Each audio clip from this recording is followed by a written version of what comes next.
વડોદરાના કલેક્ટર કચેરી ખાતે સંકલન બેઠક યોજાઈ હતી। સાંસદ ધારાસભ્યોએ વિસ્તારના પ્રશ્નો ઉઠાવ્યા। વડોદરા જિલ્લાના કલેક્ટર કચેરી ખાતે દર મહિનાના ત્રીજા શનિવારે યોજાતી માસિક સંકલન સમિતિની બેઠક આજે જિલ્લા કલેક્ટરના અધ્યક્ષસ્થાને મળી હતી। બેઠક દરમિયાન સાંસદ અને ધારાસભ્યોએ પોતાના મત વિસ્તારના વિવિધ પ્રશ્નો રજૂ કરી ઝડપી નિરાકરણ માટે સૂચનો કર્યા હતા। બેઠકમાં ડોક્ટર હેમાંગ જોશી, કેયુર રોકડિયા, ધર્મેન્દ્રસિંહ વાઘેલા, કેતન ઇનામદાર, અક્ષય પટેલ તેમજ ચેતનસિંહ ઝાલા ઉપસ્થિત રહ્યા હતા।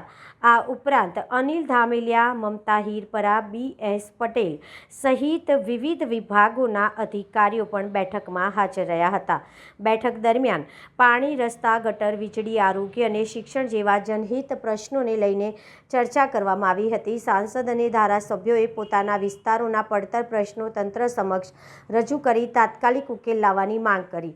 જિલ્લા કલેક્ટર સંબંધિત વિભાગોના અધિકારીઓને પ્રશ્નોના ઝડપી નિરાકરણ માટે સૂચના આપી હતી તેમજ સમય મર્યાદામાં કામગીરી પૂર્ણ કરવા તાકીદ કરી। સંકલન બેઠક પૂર્ણ થયા બાદ સાંસદ અને ધારાસભ્યોએ મીડિયા સાથે વાતચીત કરતા જણાવ્યું હતું કે લોકોના પ્રશ્નોના નિરાકરણ માટે તંત્ર સાથે સંકલન કરી અસરકારક કામગીરી કરવામાં આવશે।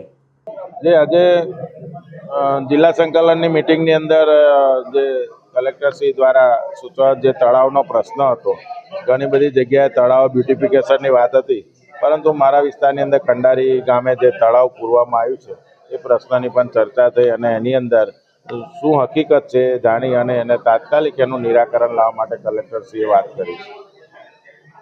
આજે સંકલનની અંદર અમારા દશરથ અને આજુબાજુના ગામના 88 જેટલા કામદારો કે જે લોકોને ઘણા સમયથી પગાર ચૂકવવામાં નથી આવતો, કોર્ટનો હુકમ હોવા છતાં આજે કલેક્ટરશ્રી અને લેબર કમિશનરને રજૂઆત કરી છે કે એ લોકોનો જે કંઈ પગાર બાકી છે એ વહેલામાં વહેલી તકે મધ્યસ્થી થઈ અને કામદારોને ચૂકવવામાં આવે। બાજવા ગામ ખાતે જર્જરિત ટાંકી હતી એ ઉતારી લેવામાં આવી છે, હવે એને નવી બનાવવામાં વહેલી તકે કામગીરી કરવામાં આવે। બાજવાની અંદર જે કંઈ આંગણવાડી છે, 7 આંગણવાડી મંજૂર થયેલી છે, એની અંદર 4 આંગણવાડી છે, 3 ભાડાના મકાનમાં ચાલે છે। એ 3ને નવી માટે જગ્યા એલોટ કરી અને નવી બનાવવામાં આવે। દેવ સિંચાઈ કેનલના સંદર્ભમાં અગાઉ પણ મારા ધ્યાનમાં આવેલું હતું, અમારા કાર્યકર્તાઓની રજૂઆત હતી, એટલે એક્ઝિક્યુટિવ એન્જિનિયરને મેં પત્ર લખેલો કે ભાઈ આ કામગીરીની ગુણવત્તા ચકાસી પછી જ કોઈ પણ કોન્ટ્રાક્ટરને પેમેન્ટ ચૂકવવું। ત્યાં સુધી ગુણવત્તાનો રિપોર્ટ ના આવે ત્યાં સુધી કોઈ પણ પ્રકારનું પેમેન્ટ ચૂકવવું નહીં। એ જ પત્ર મેં માનનીય મુખ્યમંત્રીશ્રીને પણ લખેલો હતો અને મંત્રીશ્રીને પણ લખેલો હતો। એ મામલતદારશ્રીને મારા તરફથી હું દર ગુરુવારે લોક પ્રશ્ન ત્યાં સાંભળતો હોઉં છું અને ઘણા બધા લોકોની રજૂઆત હતી કે ભાઈ અમને આવકના દાખલા અને જાતિના દાખલા મેળવવા માટે ખૂબ મોટી મુશ્કેલી પડે છે। એ માટે થઈને હું પણ ત્યાં હાજર હતો, મામલતદારશ્રીને પણ બોલાયા હતા અને મામલતદારશ્રીનું જક્કી વલણ હતું કે ભાઈ હું 1950થી મને પુરાવા આપો તો જ હું જાતિનો દાખલો આપું।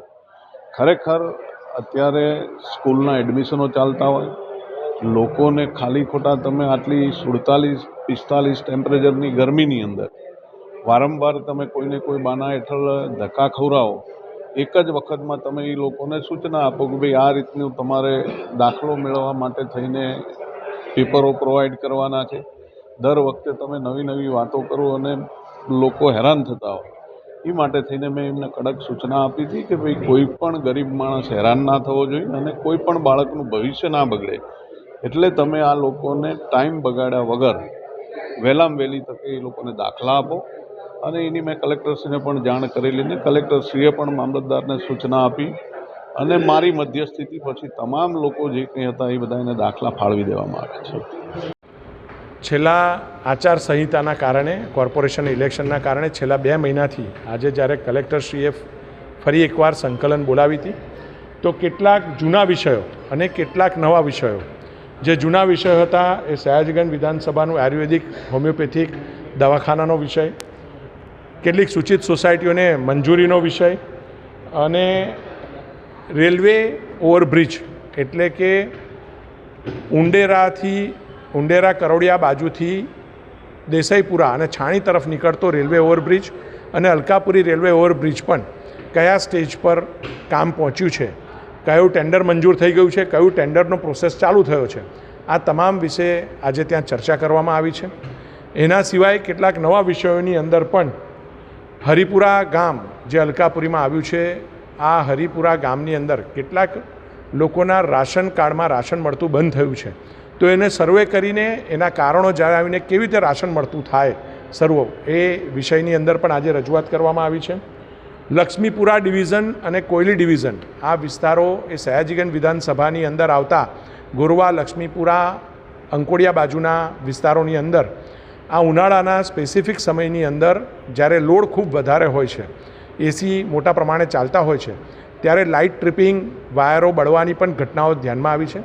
તો એની કેપેસિટી એન્હેન્સમેન્ટ, કેપેસિટી બિલ્ડિંગ કેવી રીતે કરી શકાય, લક્ષ્મીપુરા બાજુ નવું સબસ્ટેશન કેવી રીતે ઊભું તરત કરી શકાય ઝડપથી અને થોડા જ સમયની અંદર કાર્યરત બને એ દિશાની અંદર પણ આજે ચર્ચા કરવામાં આવી છે. અને છાણી કેનાલ બાજુ એટલે છાણી બાજુ નર્મદા કેનાલમાં એક ગાબડું પણ પડ્યું છે અને ત્યાંથી પાણી ટીપી તેરની અંદર આવે એવો ભય છે. ત્યારે આ ઝડપથી આ ગાબડાનું પ્રોપર રિપેરિંગ થઈ જાય અને લોકો ભયમુક્ત થાય, આવા અનેક વિષયોની આજે કલેક્ટર ઓફિસની અંદર આજે ચર્ચા કરવામાં આવી છે. બધી જ વસ્તુની અંદર કલેક્ટરશ્રી એમની ટીમ દ્વારા ખૂબ પોઝિટિવ રીતે જવાબ પણ આપવામાં આવ્યા છે અને ઝડપથી કામગીરી થાય એવા પ્રયત્નોની ખાતરી પણ આપવામાં આવી છે. જો આજના સંકલનની અંદર સાવલીની અંદર મંજૂર થયેલી સરકારી આર્ટ્સ એન્ડ કોમર્સ કોલેજનો એક મુદ્દો હતો કે જેની જમીનની ફાળવણી અત્યારે બહુથા રાધનપુરા ખાતે કરવામાં જે પ્રોસિજર ચાલી રહ્યો છે, જે ગઈ વખતે પણ એનો વિવાદ હતો, એ વિવાદનો આજે સુખદ અંત આવ્યો છે. મેં ડેસર તાલુકાની શરૂઆત અને સાવલીનો એન્ડ એ બે વચ્ચે જગ્યાની માગણી કરી છે અને એ જગ્યા માટે પણ આજે લગભગ મને એવું લાગે છે કે હવે એનો નવેસરથી પ્રોસિજર થઈ અને Savli arts and commerce college એ ડેસરની નજીક જ બનશે, જેનાથી 3 તાલુકાને લાભ થાય.